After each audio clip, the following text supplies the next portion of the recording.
Hugh Morrison, and I'm the Business Services Manager of the student-owned company.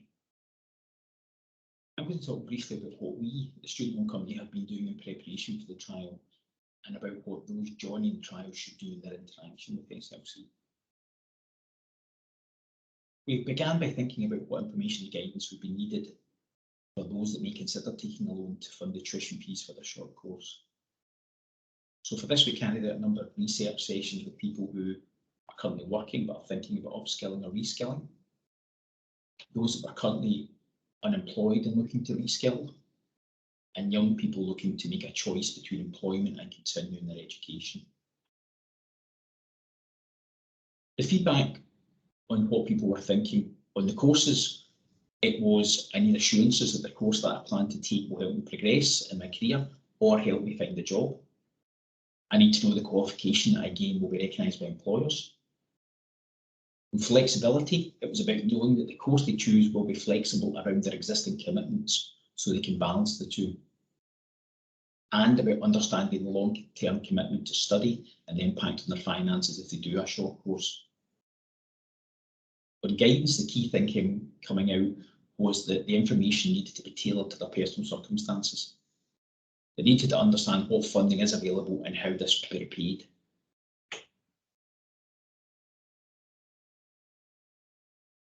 So as we've been thinking about how we would work with those providers in the pilot to deliver the information and guidance needed, it was clear that it needed to be tailored to the individual needs of people thinking about short courses but coming from different starting points. Mature students versus school leavers, employed versus unemployed. You already know the kind of information that people want to know from you as a short course provider. What courses are available? Does the content give me what I need? How much will it cost? And so on.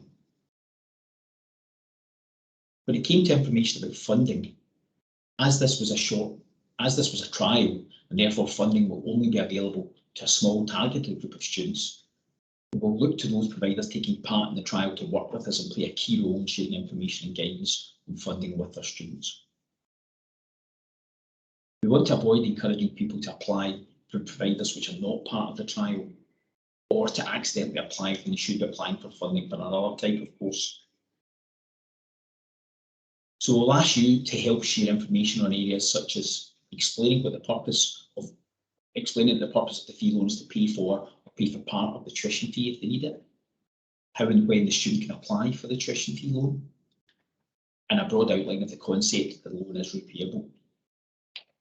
Plus, no doubt you'll also be signposting your students to your own information and guidance.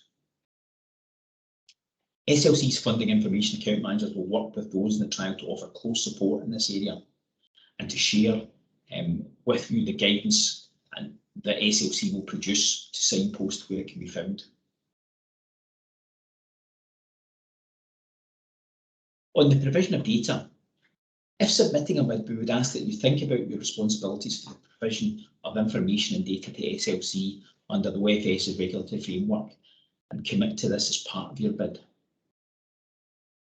That would relate to checking the student has applied for funding for the correct course, applied for a fee loan which is no greater than the fee they're being charged, and also confirmation that the student has attended so that the fee loan can be released.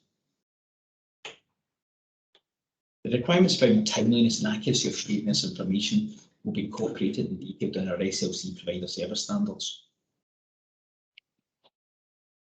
As with the support available from our funding information account managers, our HE provider account managers will work closely with those providers taking part in the trial and share and discuss the service standards we would ask you to work to.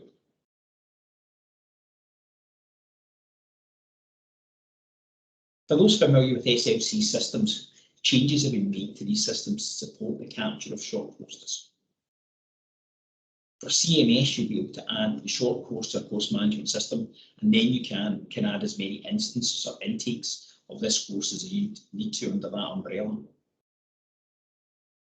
We've introduced greater flexibility and removed some of the restrictions on the way you currently enter course information. So changes can be made after the course has been submitted. Intakes can start and stop. You can add new intakes or take away old intakes. and you can add courses that are less than a year. We won't be asking you to give us any term dates for these courses, but we will ask that you give us a start and end date.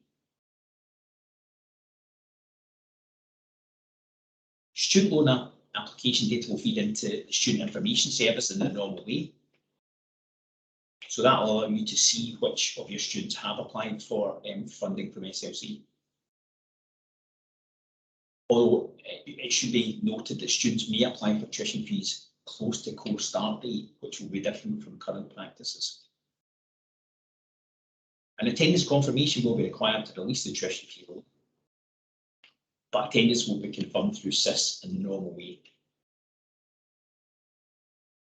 Attendance can be confirmed after a 2-week cooling off period, and fees will be paid in 100% instalment.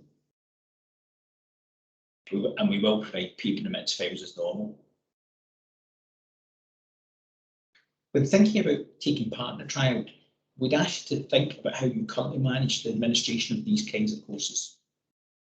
Do these administration processes fit in with your current core student finance processes?